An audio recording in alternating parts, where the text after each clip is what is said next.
শিবিরের কেন্দ্রীয় সম্মেলনে আজকে উসমান হাদিকে প্রদর্শন করা হয়েছে এবং তার বক্তৃতা, তার কথা এবং তার কবিতা, তাকে নিয়ে একটি ডকুমেন্টারি তৈরি করেছে এবং শুরুতেই সেটা দিয়ে কি আর সমাবেশটা বা সম্মেলনটা উদ্বোধন করা হয়েছে। এরপরে একে একে অনেকেই বক্তব্য দিছে এবং আগামী 1 বছরের জন্য শিবিরের সভাপতি পদে দায়িত্ব পেয়েছে নুরুল ইসলাম এবং সেক্রেটারি পদে দায়িত্ব পেয়েছে সিকবাতুল্লাহ।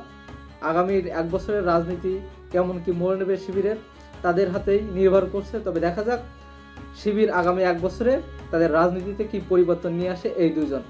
তবে তার থেকে বড় কথা যে প্রধান উপদেষ্টার পেজ থেকে হাদিকে নিয়ে যে কবিতা বা হাদির যে কবিতাটা, বিদ্রোহী কবিতাটা পোস্ট করা ছিল, সেটা রিমুভ করে দিয়েছে। সো এ নিয়ে বেশ কয়েকদিন সমালোচনা চলছে। সো পরিশেষে জানা গেছে যে মেটা নিজেই প্রধান উপদেষ্টার পেজ থেকে এই কবিতাটি সরিয়েছে এবং আরও গুরুত্বপূর্ণ তথ্য হচ্ছে যে মেটাতে কর্মরত ভারতীয় কিছু বংশোদ্ভূত তারা এই কাজের সাথে লিপ্ত।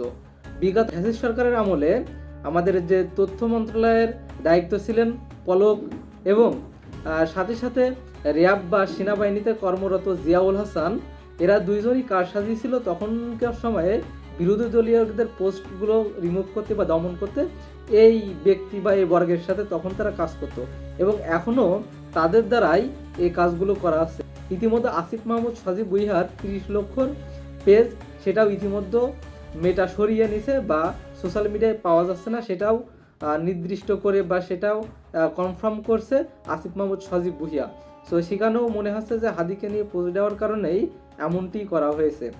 সুতরাং হাদির হত্যাকাণ্ডের সাথে যে পার্শ্ববর্তী রাষ্ট্র প্রত্যক্ষ বা পরোক্ষভাবে জড়িত আছে কিনা তার সন্দেহর নজরটা আরও বেশি করে বেড়ে গেল, যেহেতু তারা এইভাবে হাদি ক্যাম্পেইন থেকে বাংলাদেশকে দূরে রাখতে চাচ্ছে, যে বাংলাদেশের মানুষকে যে হাদির যে আইডলিজম বা তার যে চিন্তাধারা বা তাকে নিয়ে যে গণজোয়ার চলছে সোশ্যাল মিডিয়া সহ রাজনৈতিক অঙ্গনে, সুতরাং তারা চেষ্টা করতেছে এটাকে দমানোর।